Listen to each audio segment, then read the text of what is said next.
Sérieux, faut que j'arrête de dessiner des choses faites par d'autres mondes. À chaque fois, c'est un désastre. À cette heure, elle a l'air d'être une espèce de psychopathe. Ouais, je pense que je dois m'excuser à la Pologne tout entière. Hey, pauvre gars.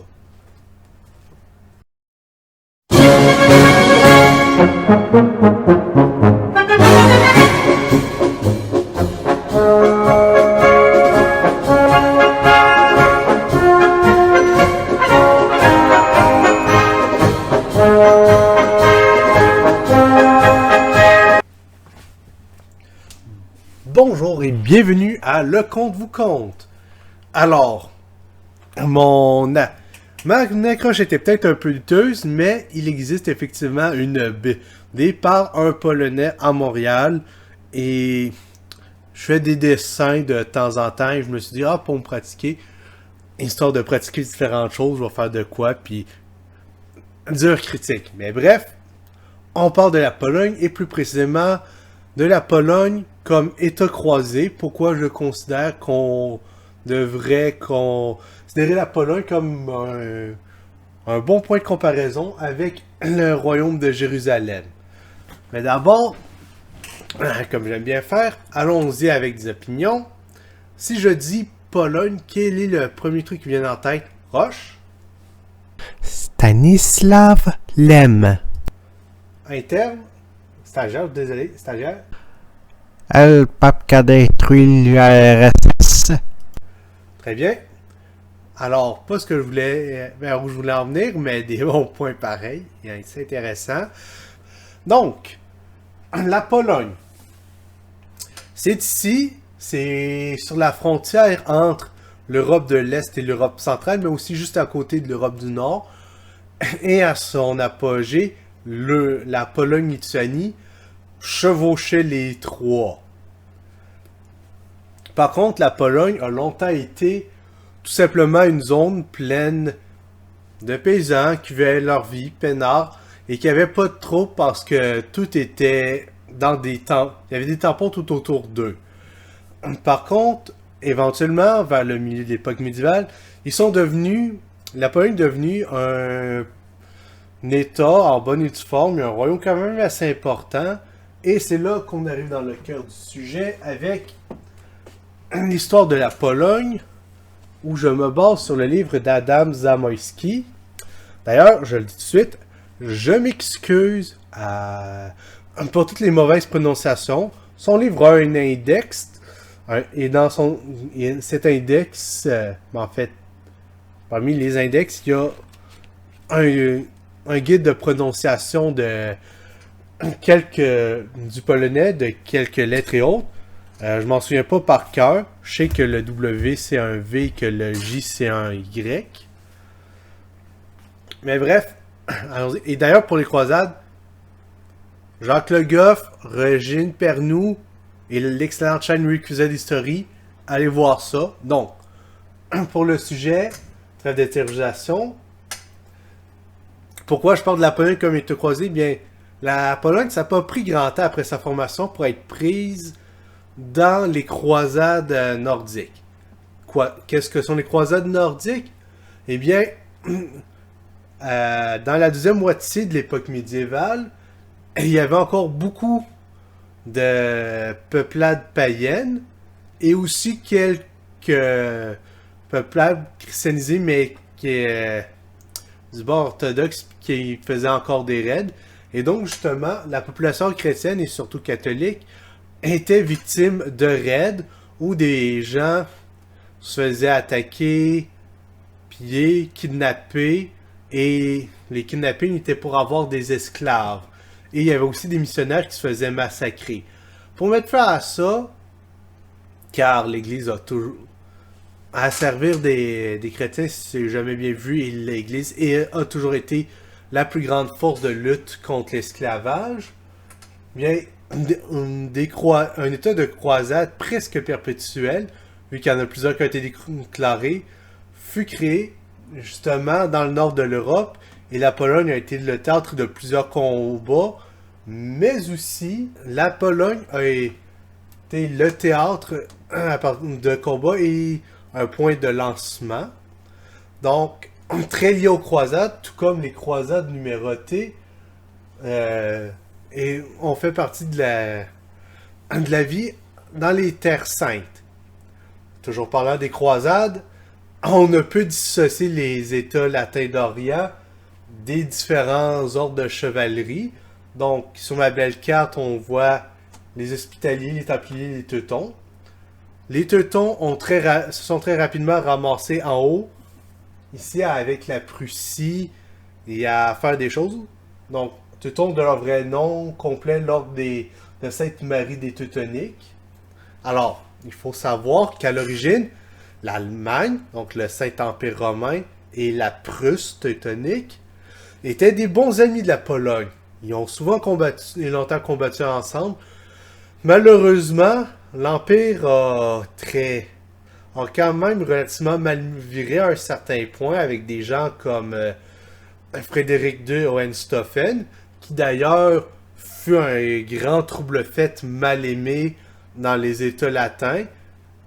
Et l'ordre teutonique est un peu devenu l'outil de l'empereur et a été légèrement détourné de sa mission. Éventuellement, le népotisme a pris le dessus. Même la Prusse est devenue un État laïque avec une aristocratie standard. Et tout ça a causé une chute des relations et éventuellement sont devenus des ennemis de la Pologne, malheureusement. Bref, relation originale. Lien avec des ordres de chevalerie. D'ailleurs, il y a eu de nombreux ordres locaux, beaucoup moins connus. En Pologne aussi, donc il n'y en avait pas juste un. Donc, relation avec des ordres de chevalerie, relation originalement bonne avec le monde allemand, mais qui se sont détériorés. Point suivant, comme vous voyez sa carte, la Terre Sainte, c'est pas mal la croisée des mondes entre l'Asie, l'Afrique, l'Europe. Similairement, la Pologne, surtout à son extension maximum de Pologne-Lituanie, c'est la croisée des mondes entre l'Europe du Nord, de l'Est et centrale. Et d'ailleurs, juste au-delà de la map, il y a justement la mer Balte. Et donc, beaucoup de commerce dans ces coins-là. La Hanse nordique aussi était d'ailleurs là, je crois. Bref, croisée des mondes, ce qui a donné des États cosmopolites multiculturels. Donc, ici, on parle du vingtaine d'ethnies en plus. On montre comme les Arméniens, les Francs, les Hébreux, les Arabes, les Grecs, les Turcs. Ici, vous avez de très nombreux groupes slaves qui sont très différents les uns des autres. Vous avez des Baltes, vous avez du Scandinave, du Germain. Puis juste à côté, vous avez les Magyars, donc les Hongrois. Et éventuellement, les Mongols sont passés, donc des Mongols, et certains autres groupes turcoïdes aussi se sont ramassés dans le coin. Bref, c'était là aussi un grand lieu de mélange. Et au niveau de la religion, justement, on avait, donc ici, justement, on parle du catholique, de l'orthodoxe, du musulman, du juif. Ici, du catholique, de l'orthodoxe, du juif. Oui, un peu de païen, puis éventuellement, dans la Renaissance, il y a eu des protestants. D'ailleurs, le calvinisme était bien vu, mais pas le luthéranisme, parce que dû aux relations de la Pologne avec l'Allemagne qui étaient très basses, et au contraire, d'excellentes relations avec la France. Si quelque chose était français, c'était bien vu, c'était considéré comme beau, civilisé, alors qu'à allemand, ça faisait ça gang de barbares qui nous font chier. Donc, le luthéranisme a vraiment pas pris, mais le calvinisme a été beaucoup plus populaire, mais là encore très limité parce que la Pologne a presque sauté la Renaissance, ils n'ont eu aucun conflit de religion, ils ont aussi à bien s'arranger. Mais en même temps, ça c'est dû au fait que les deux États étaient des États catholiques où c'était le dirigeant est catholique, l'État est catholique, vous nous faites pas chier, mais on vous fait pas chier, vous vivez correct, vous avez vos affaires, faites juste pas chier le monde, on vous fera pas chier. D'ailleurs, le plus qu'il pouvait avoir, c'est pour les gens d'autres confessions, aurait été une légère taxe supplémentaire, mais ça a très longtemps été la coutume. Ici, peu importe ce que vous alliez, vous faisiez partie d'un autre groupe que celui en charge, il y avait la légère surtaxe. Je dis légère, il y a certains cas où elle était beaucoup plus élevée, disons, mais ça reste une coutume de l'époque. Sont de rester dans l'esprit du temps. Donc, malgré tout, c'est ça, c'est les différents groupes ethniques, différentes fois, ont réussi à vivre ensemble. Je parlais juste qui était là. Faut savoir que dès quelque chose de peu commandable, disons, quelque chose de vraiment pas fun d'arriver aux Juifs, il allait en Pologne, comme majoritairement comme terre d'exil. Et d'ailleurs, comme terre d'exil, on voit aussi beaucoup que les pays musulmans autour des États latins craignaient que les États latins deviennent une terre d'exil, car la succession du pouvoir s'y faisait calmement, sans problème. La justice était rendue, il était équitable, il était bonne, il était fiable. Donc la cruauté, c'était pas trop quelque chose qui avait lieu. L'économie allait super bien. Ce qui fait que les intellectuels musulmans craignaient que leurs coreligionnaires aillent dans les États latins, s'y réfugient parce que la vie y était mieux, et se mettent carrément à défendre leur nouvel mode de vie. Donc, on voit vraiment deux... D'ailleurs, pour des gens en Europe aussi, oui, vous pouviez vous ruiner, c'était presque garanti de vous ruiner en allant en Terre Sainte. Puis c'était très dangereux, mais ça reste que aller là-bas, ça fait quand même une belle terre d'exil pleine d'opportunités qui pouvaient faire rêver. Donc c'est ça, c'est deux terres d'exil, deux endroits où ce que des différents groupes arrivaient à s'entendre et maintenir une certaine cohésion sociale, ou du moins une certaine paix. Paix avec les voisins, ça c'est beaucoup plus... Ça arrivait moins, mais c'est le lot de la vie de tous les jours à l'époque. Point supplémentaire maintenant, ces différents États croisés-là avaient une composante électorale. Je ne dirais pas démocratique, mais ils auraient éventuellement pu évoluer, et on pourrait dire les plus démocratiquement évolués de leurs époques. C'est jusqu'à la fin de la Pologne, quand elle se fait de manger. Mais je ne dirais pas démocratie exactement. En gros, le royaume de Jérusalem avait la haute cour, et qui contenait les barons et autres seigneurs.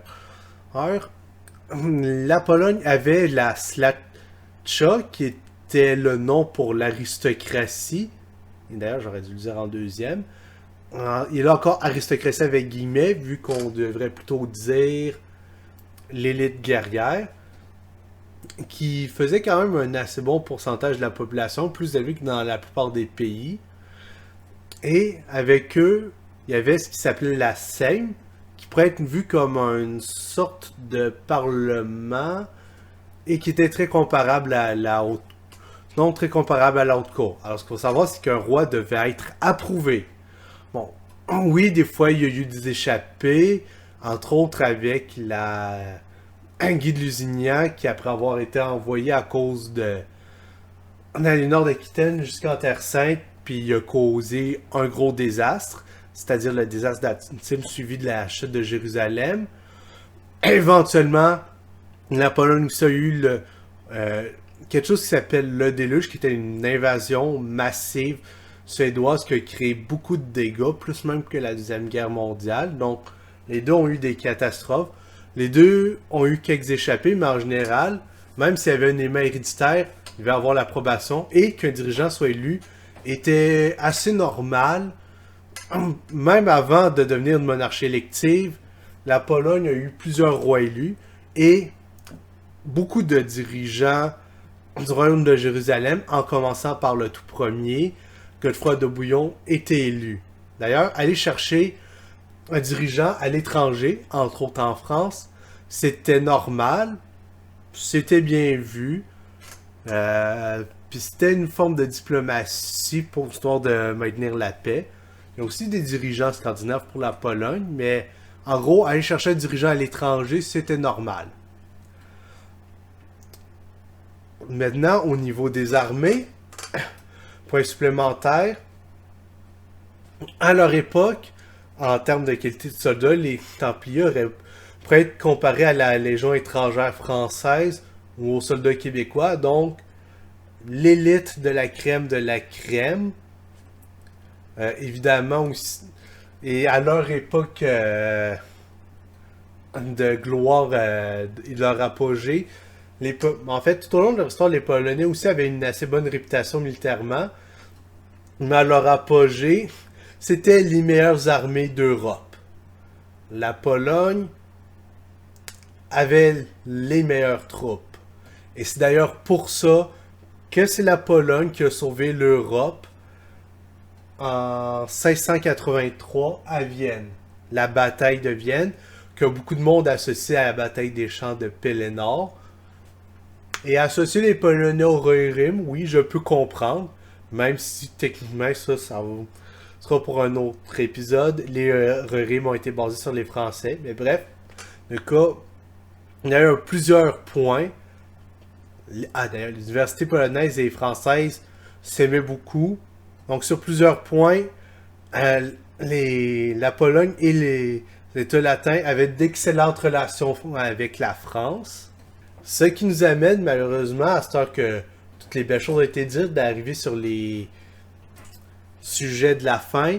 Les deux États ont eu plusieurs problèmes, ont eu des problèmes qui ont similaires comme à leur fin. Donc, la Pologne a éventuellement évolué en une monarchie élective où le roi devait être élu.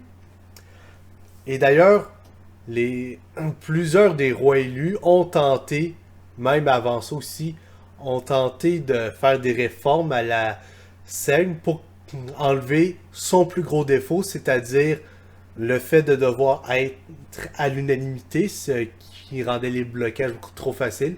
Malheureusement, ils n'ont jamais réussi. S'ils avaient réussi, les choses se seraient passées différemment. Et le fait que de cette unanimité, que ça pouvait être trop facilement être bloqué, a fait en sorte que la Pologne a fini par tomber dans l'anarchie. Et cette anarchie-là a créé des blocages qui ont empêché la Pologne de correctement lever ses armées, malgré le fait d'avoir les meilleures armées, et a fait en sorte qu'elle soit entourée par la Russie, la Prusse et l'Autriche, qui se sont combinés pour l'attaquer et la submerger par le nombre et finir par gagner. Similairement, même si c'est quand même assez différent, mais ça reste dans les mêmes principes, les cités marchandes italiennes ont causé une guerre civile dans les États latins d'Orient. Cette guerre civile-là a causé un certain nombre de problèmes, avec des jeux d'alliance douteux qui ont entre autres empêché le grand rêve de voir les croisés s'allier aux Mongols.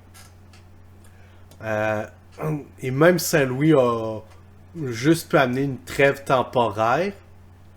Et pourtant, c'était un grand diplomate, le gars. Donc, c'est dire à quel point ça mal viré. Ils ont juste réussi à se remettre pleinement d'accord à la fin pour le dernier combat à Saint-Jean-d'Acre. D'ailleurs, j'avais lu les nombres. On parle d'un ratio de 11 contre 1 pour la bataille de Saint-Jean-d'Acre où la ville fut prise et les États continentaux fut terminés. Ensuite, il y a Chypre qui a duré encore un temps, avant de tomber aussi sous les mains des Ottomans, qui ont fini par tout prendre et justement se rendre à Vienne avant d'être repoussés par les Polonais. Et là encore, la bataille de Vienne est souvent considérée comme étant dans l'esprit des croisades.